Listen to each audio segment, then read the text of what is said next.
Hello everyone. सो हम start करेंगे हमारा next topic that is compaction.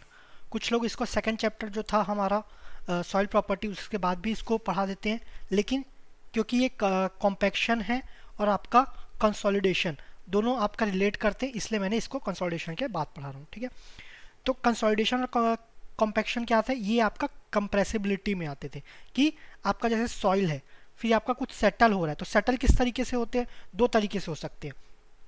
आपका सपोज यहाँ पर पानी है वो निकल जाए, या तो एयर निकल जाए। अगर पानी निकल रहा है तो उसको हम बोलेंगे कंसोलिडेशन, अगर एयर निकल रहा है तो उसको बोलेंगे हम कॉम्पैक्शन। ठीक है, तो compression of soil due to compression and escape of air. अब जब वाटर के केस में क्या होता था, वाटर कंप्रेस नहीं हो सकता क्योंकि उसकी स्टिफनेस ज़्यादा रहती है। अब इसके केस में क्या, एयर के केस में क्या है, आपका कंप्रेशन हो सकता है, पॉसिबल है, क्योंकि एयर का स्टिफनेस बहुत कम है, तो कंप्रेशन भी पॉसिबल है और एस्केप ऑफ एयर भी पॉसिबल है।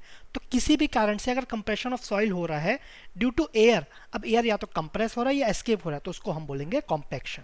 ठीक है, नेक्स्ट, अब कंसोलिडेशन देखिए, कंसोलिडेशन क्या था आपका, कंसोलिडेशन आपका एक तो लॉन्ग टर्म प्रोसेस था, लॉन्ग टर्म। फिर आपका स्टैटिक लोड था। स्टैटिक लोड मतलब वो लोड हिलना नहीं चाहिए, वहीं का वहीं रहना चाहिए। ठीक है, लॉन्ग टर्म था, स्टैटिक था।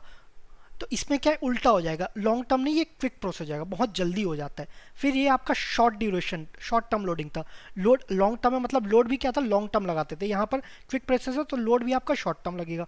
फिर आपका जो स्टैटिक लोड था मतलब हिलना नहीं चाहिए, इसमें आपका मूविंग लोड है, तो लोड इधर उधर रह सकता है। सपोज ऑटोमोबाइल है या हम खुद उसके ऊपर चल रहे हैं तो उसके कारण भी कॉम्पैक्शन हो सकता है। तो ये बिल्कुल उसका जो कॉज है वो बिल्कुल अपोजिट है कंसोलिडेशन से। ठीक है, इफेक्ट ऑफ कंपैक्शन, कंपैक्शन और कंसोलिडेशन क्या हो रहा है, दोनों से क्या हो रहा है, आपका सेटलमेंट ही हो रहा है ना, अल्टीमेटली तो सेटलमेंट हो रहा है, चाहे किसी भी कारण से हो। तो जो उसके इफेक्ट्स होंगे ना वो भी आपका सेम होगा। स्ट्रेंथ इंक्रीज हो रहा है, शियर स्ट्रेंथ, शियर स्ट्रेंथ का फॉर्मूला क्या है, C plus sigma dash 10 five. तो आपका फाइव डैश इंक्रीज हो रहा है तो आपका शेयर स्ट्रेंथ भी इंक्रीज होगा। कंप्रेसिबिलिटी डिक्रीज हो रहा है, हम कंसोलिडेशन में इसको पढ़ ही चुके हैं। फिर परमेबिलिटी भी आपका डिक्रीज हो रहा है। ठीक है, ये ज़्यादा इतना इंपॉर्टेंट टॉपिक नहीं है कॉम्पैक्शन, ये थ्योरेटिकल भी है। ठीक है, कुछ कुछ न्यूमेरिकल भी आते, तो मैं हाँ, हम इसको इतना फोकस नहीं करेंगे। During compaction some amount of water is added to have a lubrication effect between the particles। अब compaction करने से पहले कुछ अमाउंट पानी उसमें डाल देते हैं ताकि lubrication effect हो, ताकि आपका जो लोड लगाओ वो दो सॉइल पार्टिकल्स के बीच फ्रिक्शन में वेस्ट मत हो जाए। जो फ्रिक्शन को रिड्यूस करने के लिए हम lubrication ऐड करते हैं। कॉम्पैक्शन टेस्ट पर्पस किसके लिए यूज करते हैं, तो टू फाइंड ओएमसी, ओएमसी मतलब optimum moisture content, optimum moisture content. ठीक है, ऑप्टिमम मॉइस्चर कंटेंट हम किसके रेस्पेक्ट में बोलेंगे, हम आगे देखेंगे ग्राफ में। और टू फाइंड कॉम्पैक्टिव एनर्जी, ये भी हम आगे कौन कौन सा टेस्ट है ये इसमें देखते हैं। तो कौन कौन से टेस्ट है, टाइप ऑफ टेस्ट, सो इसमें दो टेस्ट है। आईएस, आईएस आपका मतलब जहां पर भी आईएस दिखे ना, इंडियन स्टैंडर्ड, इंडियन स्टैंडर्ड।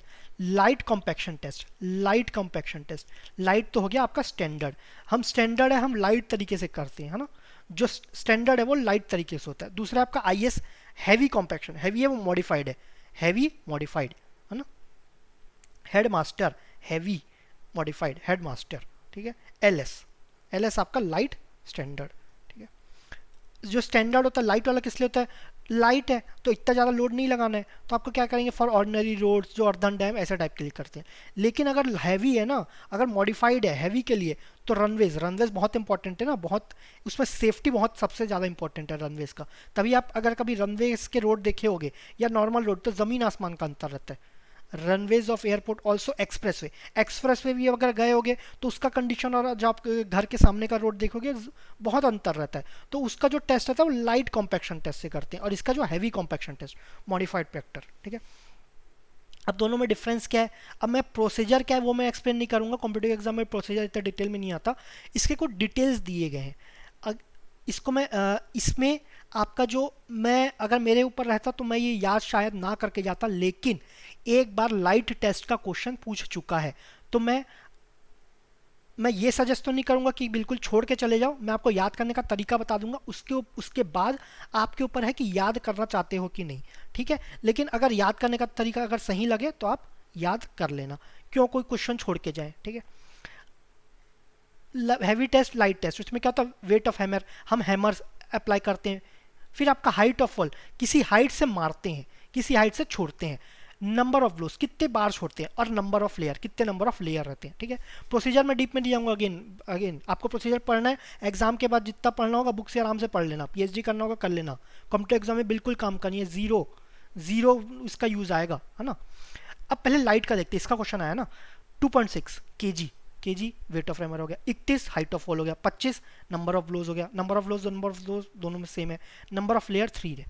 अब इसको याद कैसे करेंगे, 2.6 इसको 2.5 बोल सकते हैं, 2.5 किलो, 2.5 किलो से कुछ याद आ रहा होगा ना कि सनी देओल का डायलॉग था 2.5 किलो का हाथ, 2.5 किलो का।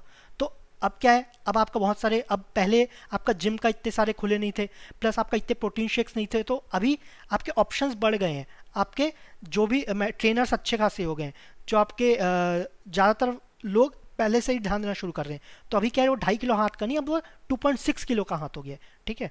तो ये 2.6 किलो का हाथ तो है, लेकिन हाथ का लंबाई कितना है, हाथ का लंबाई है 31 सेंटीमीटर। अगर अपने हाथ का लंबाई देखोगे ना तो 30 के आसपास आएगा, देख लेना। तो 31 सपोज 21, 2.6 किलो का हाथ 31 सेंटीमीटर का है ना। अब 25 को कैसे याद करोगे, number of blows 25, number of blows 25 कुछ याद आ रहा है आपका, इंडेक्स प्रॉपर्टी W1 N ऐसा कुछ याद आ रहा है, स्लोप ये IF के लिए यूज आता था, है ना। तो हम वाटर कंटेंट किसके रेस्पेक्ट में लेते थे, 25 के समय, लिक्विड लिमिट किसके रेस्पेक्ट में निकालते थे, 25, है ना। 25 से और कुछ याद होगा, अगर पुरानी फिल्म में देखे होंगे तो और 25 करके कुछ याद भी आ रहा होगा, ठीक है। जॉनी लीवर का डायलॉग था 25, ठीक है, तो उससे भी याद कर सकते हैं।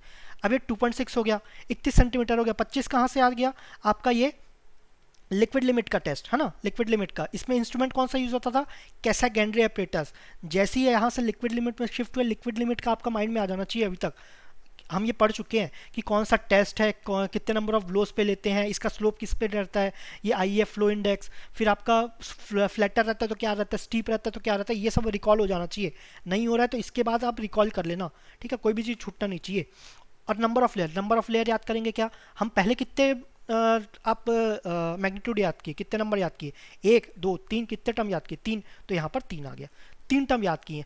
2.6 किलो का हाथ है, 31 सेंटीमीटर है उसका, और 25 नंबर ऑफ ब्लोज, ठीक है, तो ये ऐसे याद हो गया। अब weight of rammer, height of fall, number of blows per earth layer और नंबर ऑफ लेयर, ऐसे याद हो गया। ये आपको याद करना है तो देख लेना, इसमें आप कितना ऐड करोगे, 2 से यहाँ पर 2.3 का ऐड करो, 1 यहाँ से माइनस करो, 1 वहाँ पर ऐड कर दो तो 1.4 हो गया, ये सेम रहा, 3 का 5 कर दो, 3 का 5 कर दो। देख लो, हैवी का याद करना है तो कर लो, लाइट के ऊपर क्वेश्चन आए तो लाइट तो ज़्यादातर अगर करना है तो पहले लाइट का ही करना याद, ठीक है। आपको मैंने तरीका भी बता दिया, 2.6 किलो का हाथ, 31 सेंटीमीटर का हाथ है, 25 नंबर ऑफ ब्लोज है, और 3 टर्म्स याद किए तो यहाँ पर 3 लिख दिए, ठीक है। तो पहले अगर याद करोगे तो ये करना।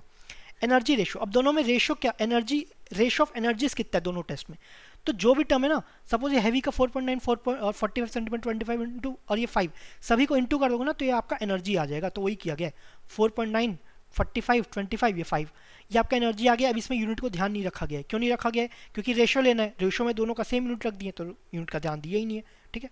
यहाँ पर क्या 2.6 31 25 3, तो ऊपर में रहेगा आपका हैवी, नीचे में लाइट टेस्ट, तो दोनों का रेशो रहता है 4.55। ऑल्दो ये पूछा नहीं गया, लेकिन याद करना चाहो तो कर लो, ठीक है, पूछा नहीं गया। लेकिन मोल्ड का कैपेसिटी, जिस मोल्ड में टेस्टिंग किया जाता है उसका कैपेसिटी जनरली 1 लीटर रहता है, कभी कभी 2.25 भी रहता है, वो किसी और क्राइटेरिया के लेते हैं, वो क्राइटेरिया मैंने मेंशन नहीं किया, ये बिल्कुल भी इंपॉर्टेंट नहीं है, ये भी कभी पूछा नहीं है, ठीक है, लेकिन याद करने में देख लेना आपके ऊपर है।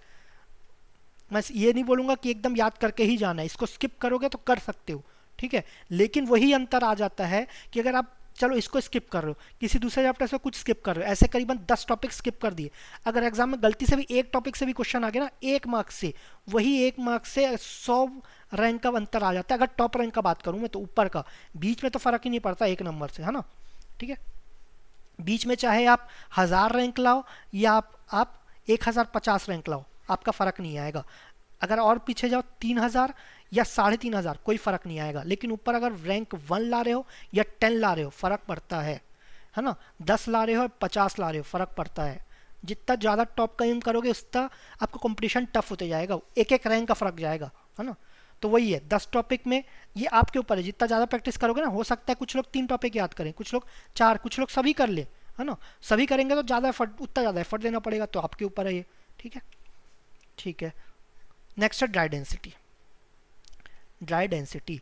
ड्राई डेंसिटी का आपको फॉर्मूला बताया गया था, क्या होता है? सपोज पहले गामा का लिखते हैं, गामा का याद होगा ना, gamma is equal to gamma लिख देते हैं, वाह। फिर ब्रैकेट में गेट और ईएस दोनों देते हैं लोग, है ना, वेटेज किसका? दोनों का है ना, नीचे 1 + ई, तो ये गामा हो गया। अब गामा ड्राई निकालना है, गामा ड्राई में आपका डिग्री ऑफ सेचुरेशन 0, तो ये भी 0 हो जाएगा, तो ये गामा डब्ल्यू जी बाय 1 + ई ये रहता था, ठीक है। ये आपका एक फॉर्मूला और रहता था, gamma by 1 + W, gamma by 1 + W. अब वहाँ पर सेकंड चैप्टर में आपका प्रॉपर्टीज ऑफ सॉइल में एक फॉर्मूला और मेंशन किया गया था, उस समय मैंने बताया नहीं था, आप कंफ्यूज मत हो जाओ करके।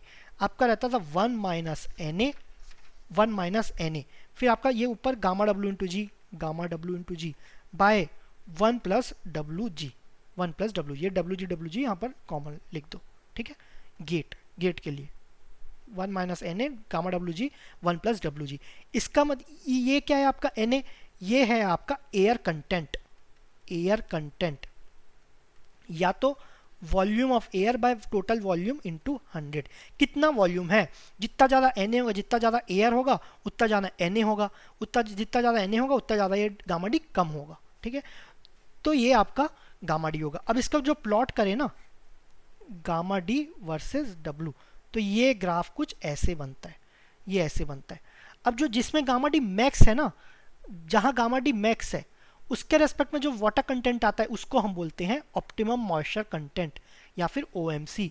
ये आपका है गामा डी मैक्स। ये आपका डब्ल्यू जिसके रेस्पेक्ट में, जिस गामा डी के मैक्स के रेस्पेक्ट में आपका वाटर कंटेंट है उसको हम बोलते हैं ऑप्टिमम मॉइस्चर कंटेंट, ठीक है। तो ये हुआ, इसका ग्राफ कुछ ऐसा बनता है। अब सपोज बोले कि मैं बोलूँ सैचुरेटेड केस, सैचुरेटेड में Na एयर तो बिल्कुल नहीं रहता है ना, तो उसका ग्राफ इसको फिर से बनाते हैं। ये आपका गामा डी हुआ, ये आपका डब्ल्यू हुआ वाटर कंटेंट, ये हुआ, इस पहले इसका ग्राफ बना देते हैं, ये ऐसे कुछ हुआ। तो इसके रेस्पेक्ट में ये गामा डी मैक्स हो गया, ये ओएमसी हो गया। अब कुछ लोग बोले कि सैचुरेटेड केस में लेते हैं, सैचुरेटेड में तो एयर बिल्कुल नहीं रहेगा ना, हमने तो यही पढ़ा था। लेकिन जो ये कॉन्सेप्ट ना थियोरेटिकल कॉन्सेप्ट है, एक्चुअल में ऐसा पॉसिबल नहीं है, एक्चुअल में थोड़ा सा एयर रहता ही रहता है। तो सपोज बोले कि थियोरेटिकली मान लेते हैं, थियोरेटिकली एयर नहीं है, तो उसका अगर प्लॉट करें गामा डब्ल्यू जी, तो उसका क्या हो जाएगा? सपोज पहले तो फॉर्मूला लिखते हैं, gamma D is equal to 1 minus, 2-3 बार लिखूंगा ना तो याद हो जाएगा आपको, 1 - Na गामा डब्ल्यू जी तो रहता ही था ना, नीचे 1 + ई रहता था, नहीं ई तो नहीं लिखेंगे, सेम हो जाएगा, सेम तो करना ही है। तो जो डब्ल्यू जी है ना 1 + डब्ल्यू जी, ये कॉपी पेस्ट कर दो, ठीक है। अब Na को 0 कर दिए, एयर नहीं है, थ्योरेटिकली बोल रहा हूँ, एयर नहीं है, तो गामा डी थ्योरेटिकल, तो आपका एयर नहीं है, तो ये क्या हो जाएगा? Gamma W G by 1 + W G, gamma W G 1 + W G, gamma W constant, G constant, G constant, ये वेरी करता है। तो हम प्लॉट तो उसी के बीच में कराना है, तो इन्वर्सली प्रोपोर्शनल है, तो ये कुछ ऐसा जाएगा। अब ये एकदम स्ट्रेट लाइन नहीं होगा, ये not a straight line, straight line नहीं है, ध्यान रखना, नॉट अ स्ट्रेट लाइन, है ना, नॉट अ स्ट्रेट लाइन, ये ध्यान रखना। स्ट्रेट लाइन किस में रहता है? y is equal to mx + c, where m is equal to minus, minus में रहता है स्लोप, -1 या माइनस में रहता है, ये ध्यान रखना, है ना। तभी ये ऐसा बनता है, स्ट्रेट बनता है। नहीं तो आपका अगर y is equal to 1/x है तो आपका कुछ कैसा बनता है? स्लोप आपका ऐसा कुछ बनता है, ठीक है। तो ये आपका स्ट्रेट लाइन नहीं है, कुछ कर्व है, नॉट अ स्ट्रेट लाइन, तो ये थ्योरेटिकल है। इसको हम बोलते हैं equation of zero, equation of zero air voids, zero air voids, है ना। जब मेंशन किया होगा जीरो एयर वॉइड्स सब ये फॉर्मूला यूज करना है, ये वाला। अगर एयर कंटेंट दिया होगा या नहीं दिया होगा तो आपका नॉर्मली गामा डी वैसा यूज करना है, ठीक है। आपका नहीं तो आपका जो नॉर्मली हम यूज़ करते थे gamma W is equal to, आपका 2 फॉर्मूला थे ना, गामा डब्ल्यू जी 1 + ई या फिर गामा ऑफ 1 + डब्ल्यू, इसमें हम गामा सैचुरेटेड भी कंसिडर कर लेते थे, लेकिन इसमें कॉम्पैक्शन के केस में आपका जीरो एयर वॉइड्स रहेगा, तो आप ये वाला इक्वेशन यूज़ करेंगे, अलग से दिया रहेगा, थ्योरेटिकल कॉन्सेप्ट है, ठीक है। ये वाइज को अगेन देखते हैं, तो dry density of 1 - Na gamma W into G 1 + ये डब्ल्यू जी यहाँ पर ले लिए, तो गामा डी मैक्स थ्योरेटिकल कितना हो जाएगा? गामा डी मैक्स Na आप यहाँ से 0 पुट कर दो, 0 पुट कर दो तो यहाँ पर मैक्सिमम हो जाएगा गामा डब्ल्यू जी 1 + डब्ल्यू जी, है ना। अब वो डब्ल्यू के रेस्पेक्ट में और चेंज होगा, डब्ल्यू जितना कम होगा गामा डी उतना ज़्यादा होगा, इन्वर्सली प्रोपोर्शनल है ना, स्ट्रेट लाइन नहीं, और 0 हुआ तो मैक्सिमम हो गया, डब्ल्यू के रेस्पेक्ट में और विथ चेंज होते जाएगा। 0 तो एक्चुअली हो नहीं सकता, लेकिन ये थ्योरेटिकल कॉन्सेप्ट है, इसलिए TH लिखे थ्योरेटिकल।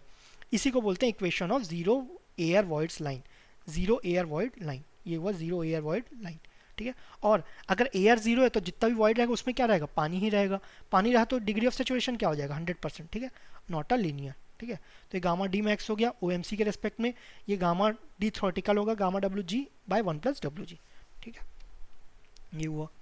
नेक्स्ट देखते हैं। अब हम क्या देखे थे, अब हम देखे थे कि आपका कंप्रेसिबिलिटी या कंसोलिडेशन बोल लो, कंसोलिडेशन या फिर आपका कॉम्पैक्शन, दोनों से क्या हो रहा था, आपका जो परमिबिलिटी है ना वो डिक्रीज हो रहा था, परमिबिलिटी डिक्रीज हो रहा था। अब सपोज ग्राफ बनाए, है ना, ग्राफ बनाइए गामा डी और डब्ल्यू के रेस्पेक्ट, गामा डी और डब्ल्यू, सबसे ज़्यादा गामा डी किसके लिए है, ये है ना गामा डी मैक्स, तो उसका जो परमिबिलिटी है ना, सपोज इसको एक्स ले, इसका परमिबिलिटी सबसे लीस्ट होगा, सबसे लीस्ट, सबसे मिनिमम होगा, ये लीस्ट होगा। अब सपोज एक पॉइंट लिए, वो एक्स से जस्ट छोटा है, तो आपका ये वाई ले लेते हैं, तो आपका के एक्स इज लेस देन के वाई, और उससे और नीचे ले लेते हैं, यहाँ कहीं जेड ले लेते हैं, तो इसका गामा डी और छोटा है, तो ये हो जाएगा के जेड, कि जेड का आपका परमिबिलिटी सबसे ज़्यादा रहेगा, क्यों, क्योंकि गामा डी सबसे कम है, तो इनवर्सली प्रोपोर्शनल रहता है, ठीक है। वही चीज़ यहाँ दिया गया है, ये आपका गामा डी है, ये आपका डब्ल्यू है, 3 पॉइंट्स है, X W Y, sorry X Y Z, Y में गामा डी सबसे ज़्यादा है तो के वाई सबसे कम हो गया। फिर आपका जेड है, जेड उससे उसका गामा डी थोड़ा सा छोटा है वाई से, तो के जेड क्या होगा, थोड़ा सा बड़ा हो जाएगा। अब जो एक्स है इसका गामा डी सबसे छोटा है, गामा डी सबसे छोटा है तो आपका के एक्स सबसे बड़ा हो जाएगा, ठीक है। अब नेक्स्ट है same soil but test are different, soil को सेम रखें लेकिन टेस्ट डिफरेंट रखें। टेस्ट कौन सा, आपका लाइट हो गया और आपका हैवी हो गया। लाइट वाले को बोलते हैं स्टैंडर्ड, जो स्टैंडर्ड है लाइट, लाइट स्टैंडर्ड लोग जो ऋषि लोग रहते हैं वो लाइट खाना पसंद करते हैं ना, स्टैंडर्ड लोग तो लाइट, और हैवी आपका मॉडिफाइड, मॉडिफाइड, ठीक है। तो दो टेस्ट हो गया, लाइट हो गया, एक हैवी हो गया। तो दो में आपका जो लाइट वाला है उसका गामा डी आपको कम मिलेगा लेकिन वाटर कंटेंट आपको ज़्यादा मिल जाएगा, ठीक है। यह इसमें कुछ ज़्यादा समझने का नहीं है तो ज़्यादा डिटेल में नहीं जा रहा हूँ। दो आपका ग्राफ है, एक के रेस्पेक्ट में गामा डी कम मिलेगा, दूसरे के रेस्पेक्ट में गामा डी ज़्यादा मिलेगा। किसमें गामा डी ज़्यादा मिलेगा, जहाँ पर हैवी वेट रहेगा, हैवी वेट, हैवी किसमें, मॉडिफाइड, जहाँ हैवी वेट से टेस्ट होगा यहाँ आपका मॉडिफाइड हो जाएगा। ये किसके लिए रहता है, रनवे एक्सप्रेस वे, यहाँ पर ऑब्वियसली गामा डी ज़्यादा होना चाहिए ना, और जिसका कम है वो नॉर्मली आपके घर के सामने वाला सड़क हो गया, ठीक है। तो ये आपका लाइट कॉम्पैक्शन टेस्ट। अब same test but difference soil, अब टेस्ट सेम है चाहे हैवी ले लो या लाइट ले लो। सपोज लाइट लेते हैं, एक ही टेस्ट, अब दो सॉइल है, सॉइल कौन से हो गया, कोर्स फाइनल, तो जो फाइन वाले है ना उसके लिए गामा डी आपका कम रहेगा, ठीक है, गामा डी, और जो कोर्स है उसके लिए गामा डी आपका ज़्यादा रहेगा। और गामा डी ज़्यादा है तो वाटर कंटेंट कम हो जाएगा, गामा डी कम है तो वाटर कंटेंट ज़्यादा होगा, इनवर्सली प्रोपोर्शनल, इसमें कुछ नई बात नहीं है। तो ये हैवी टेस्ट और कोर्स सॉइल उसके लिए गामा डी ज़्यादा रहता है, ठीक है। ज़्यादा डीप में कुछ ऐसा समझने का ही नहीं है, ज़्यादा इतना क्वेश्चंस आते भी नहीं है तो ज़्यादा डीप में मैं नहीं जा रहा हूँ। फैक्टर्स अफेक्टिंग कॉम्पैक्शन, कॉम्पैक्शन से क्या क्या फैक्टर्स अफेक्ट होते हैं, किससे अफेक्ट होते हैं, वाटर कंटेंट से अफेक्ट होगा, कॉम्पैक्टिव एनर्जी से अफेक्ट होगा, लाइट यूज़ करें, लाइट कौन सा खाना यूज़ करता है, ऋषि मुनि, मतलब स्टैंडर्ड लोग, स्टैंडर्ड वाले लोग रहते हैं, स्टैंडर्ड, ठीक है। हैवी अपने मॉडिफाइड, हैवी मॉडिफाइड, ठीक है, हैवी। तो कॉम्पैक्टिव एनर्जी पे भी डिपेंड करता है, टाइप ऑफ सॉइल पे भी डिपेंड करता है। अब सपोज मैं गामा डी वर्सेस डब्ल्यू का ग्राफ बनाऊँ प्योर सैंड के लिए, without फाइंस, pure sand without sense, तो हमको ऐसा कुछ ग्राफ मिलेगा, मतलब हमें ओएमसी नहीं मिलेगा, नो वेल डिफाइंड ओएमसी हमें नहीं मिलेगा, ठीक है। Next relative density, relative density का आपका फॉर्मूला याद होगा, ये होता है e max minus e by e max minus e min. E max है तो 1 बाय गामा डी मीन हो जाएगा, ये 1 बाय गामा डी, ये 1 बाय गामा डी मिन माइनस 1 बाय गामा डी, यहाँ मिन था ये तो ये मैक्स हो गया, तो ऐसा कुछ है, ठीक है। ये फॉर्मूला याद होना, जैसे ये टर्म याद आया तुरंत आपके दिमाग में क्लिक होना चाहिए, इसका फॉर्मूला ये है, याद नहीं आ रहा है मतलब आप गलती कर रहे हो, ठीक है, याद रहना चाहिए सब चीज़। Use to indicate level of compaction achieved, कितना परसेंट हम कॉम्पैक्शन ले आए वो दिखाता है, शो करता है। सपोज हम ग्राफ बनाए, ये आपका ग्राफ है, ठीक है, ये तो आपका गामा डी मैक्स है, इसमें तो कोई डाउट ही नहीं है, इसके रेस्पेक्ट कोई भी वाटर कंटेंट सब। अब उसके नीचे कुछ लेते हैं, तो इसमें गामा डी क्या है, गामा डी तो दोनों पॉइंट के लिए सेम है, इसके लिए भी इसके लिए भी, लेकिन यहाँ पर क्या है, यहाँ पर तो वाटर कंटेंट कम है, यहाँ पर क्या है वाटर कंटेंट ज़्यादा है, W2, इसको W1, तो W2 is greater than W1, लेकिन दोनों में क्या गामा डी सेम है, तो ये क्या, ये पानी ज़्यादा है तो वेट ऑफ ऑप्टिमम, ऑप्टिमम से किस तरफ, वेट पानी जहाँ ज़्यादा है उस तरफ शिफ्ट हो रहा है, और ये क्या है dry of optimum, dry of optimum. ठीक है, तो ड्राई की तरफ शिफ्ट हो गया तो ड्राई ऑफ ऑप्टिमम, यही यहाँ पर बताया गया है। आप ग्राफ बनाओ, जहाँ पानी कम है वो ड्राई ऑफ ऑप्टिमम हो गया, जहाँ पानी ज़्यादा है वहाँ वेट ऑफ ऑप्टिमम हो गया। अब दोनों के प्रॉपर्टीज़ क्या, dry of optimum, wet of optimum. Dry of optimum ये फ्लोकुलेंट स्ट्रक्चर होता है। फ्लोकुलेंट, अगेन फ्लोकुलेंट जैसे याद आया, clay, clay face to edge interaction है ना, चार्ज पार्टिकल, ये नेगेटिव ये पॉजिटिव ये नेगेटिव चार्जेस ऐसे ऐड हो रहे हैं, ऐसे आपके अटैच हो गए तो क्या हो गया, मोर शेयर स्ट्रेंथ ज़्यादा हो गया। वेट ऑफ ऑप्टिमम यहाँ पर डिस्पर्स हो गया, डिस्पर्स मतलब ऐसे फेस टू फेस या एच टू एच है ना, ऐसा हुआ तो ये रिपेल कर रहे हैं, माइनस माइनस रिपेल कर रहे हैं तो लेस शेयर स्ट्रेंथ। ठीक है, dry of optimum, dry of optimum इसमें पानी ऐड करोगे, पानी ऐड करोगे तो आपका क्या होगा, स्वेल होगा ना, वो आपका स्वेलिंग स्टार्ट हो जाएगा, more swelling on addition of water. पानी ऐड करोगे तो आपका स्वेलिंग स्टार्ट हो जाएगा। अब वेट ऑफ ऑप्टिमम में पानी ऐड करोगे तो क्या होगा, अब इसमें तो पहले से ही पानी है ना, और पानी ऐड करोगे तो कुछ होगा क्या, तो हो लेस स्वेलिंग तो होगा लेकिन लेस होगा, क्योंकि पहले से ही पानी है ना, पहले से ही पानी है। अब ड्राई ऑफ ऑप्टिमम में हम सपोज वेट ऑफ ऑप्टिमम पानी खींचें या उसको ड्राई करें तो पानी उससे ले, अब ऐड करने से तब तो उसको फर्क नहीं पड़ा था क्योंकि पहले से ही पानी ऐड था है ना। अमीर को और पैसा दोगे तो उसको ज़्यादा कुछ फर्क पड़ेगा क्या, नहीं पड़ेगा, लेकिन अमीर से पैसा ले लोगे ना तो उसको फर्क पड़ेगा। ठीक है, उसको फर्क पड़ेगा। तो जब पानी दे रहे थे ना इसको तो लेस स्वेलिंग हुआ, लेकिन आप पानी ले रहे हो ना तो हाई श्रिंकेज हो जाएगा, हाई श्रिंकेज। अब जब गरीब को पैसा दे रहे हो तो उसको बहुत फर्क पड़ जाता है, तो ज़्यादा स्वेलिंग हो रहा है ना, लेकिन गरीब के पास ऑलरेडी पैसा नहीं तो उसको पैसा ले भी लोगे तो क्या फ़र्क पड़ेगा, तो लो श्रिंकेज हो जाएगा। ठीक है, ये ध्यान रखना कि किस केस में उसमें पानी ऐड करोगे तो श्रिंकेज होगा, इसमें पानी ऐड करोगे ज़्यादा फर्क नहीं पड़ेगा तो लेस श्रिंकेज, क्योंकि पहले से ही है। अगर पहले से जो चीज़ है उसका इंसान को कुछ फ़र्क नहीं पड़ता ना, जो चीज़ है उसकी कदर नहीं रहती। यहाँ पर पानी है तो कदर नहीं है, पानी और दोगे तो लेस श्रिंकेज होगा। यहाँ पर कदर बहुत है क्योंकि इसके पास है ही नहीं, तो दे दोगे तो बहुत ही खुश हो जाएगा, तो इससे क्या हो जाएगा, स्वेल हो जाएगा वो। अब क्या ड्राई ऑफ, पानी तो पहले ही नहीं है, तुम ले लो जितना लेना है ले लो, कोई फ़र्क ही नहीं पड़ता, लो श्रिंकेज हो गया, लो श्रिंकेज। वेट ऑफ ऑप्टिमम, यहाँ पर पानी है, ले लोगे ना फ़र्क पड़ जाएगा, तुम उससे ले कैसे रहे हो, तो हाई श्रिंकेज हो गया। ठीक है, तो ये हो गया dry of optimum, wet of optimum. इससे क्वेश्चन आया, ध्यान रखना, याद रहना चाहिए। अब इसका यूज़ आगे भी है। ठीक है, to avoid swelling of soil, swelling of soil को अवॉइड करने के लिए क्या करते हैं, below floor and pavement of core of earthen dam soil is compacted, wet of optimum, wet of optimum.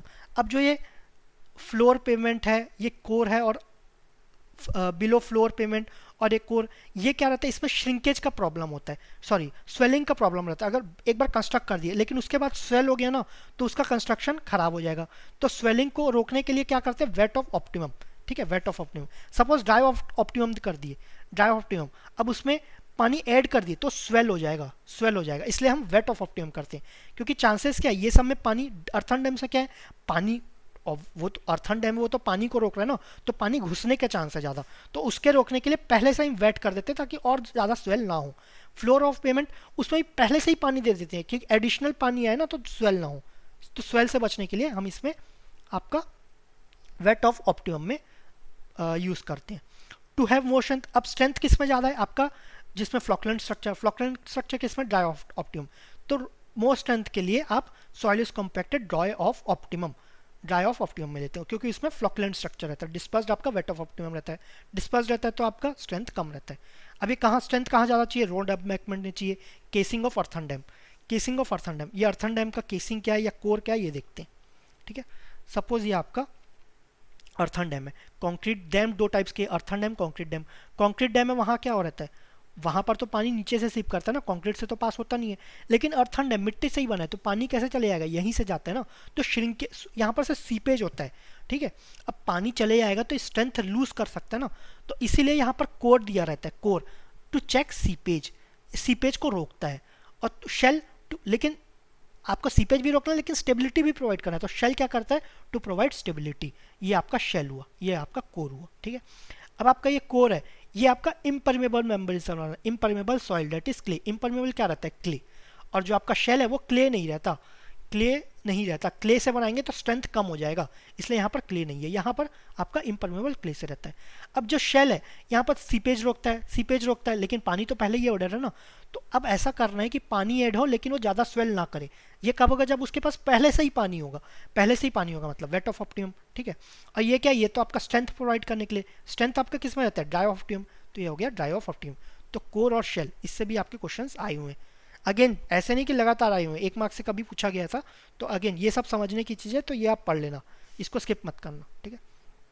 अब कॉम्पैक्शन इक्विपमेंट, कॉम्पैक्शन कॉम्पैक्ट करना तो कौन कौन से इक्विपमेंट रहते हैं, इसमें 5-6 टाइप हैं। अगर आपको 5-6 पढ़ना है तो आप बुक से रेफर कर सकते हो, कोई प्रॉब्लम नहीं है, ठीक है। जितना रटने रट सकते हो, लेकिन मेरे हिसाब से आपको ये दोनों पढ़ के जाना चाहिए, इसमें भी ज़्यादा कुछ रटने का नहीं है। वाइब्रेटरी रोलर, वाइब्रेशन, तो ये सूटेबल होता है सैंड के लिए। Sheet foot roller, roller shoot होता है आपका सूटेबल रहता है क्ले के लिए।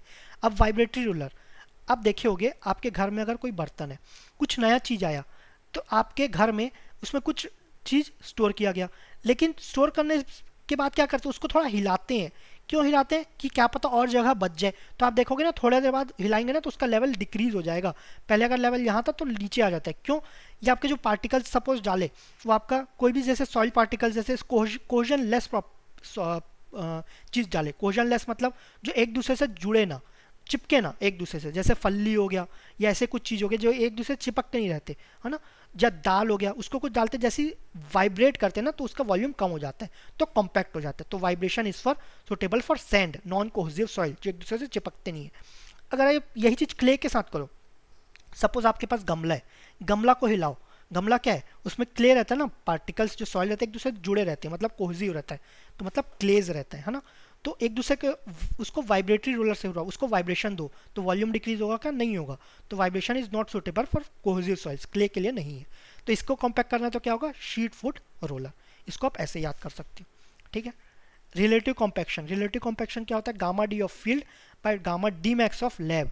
फील्ड पे करो और गामा लैब में आपके पास जितने इंस्ट्रूमेंट है, आपका लैब में जो करना चाहो कर सकते हो, जो इंस्ट्रूमेंट यूज करना चाहो कर सकते हो।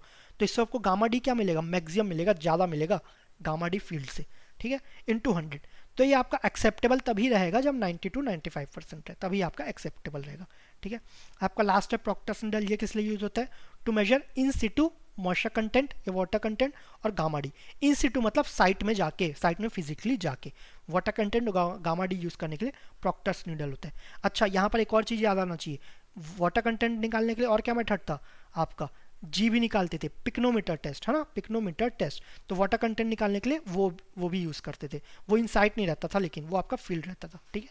और ये आपका अप्रोक्सीमेट मेथड है, ठीक है, ये आपका अप्रोक्सीमेट है, ठीक है। तो यहाँ पर आपका कॉम्पैक्शन एंड होता है। इसको नेक्स्ट क्लास में इसके आपके प्रीवियस ईयर क्वेश्चंस कंटिन्यू करेंगे। Thank you very much.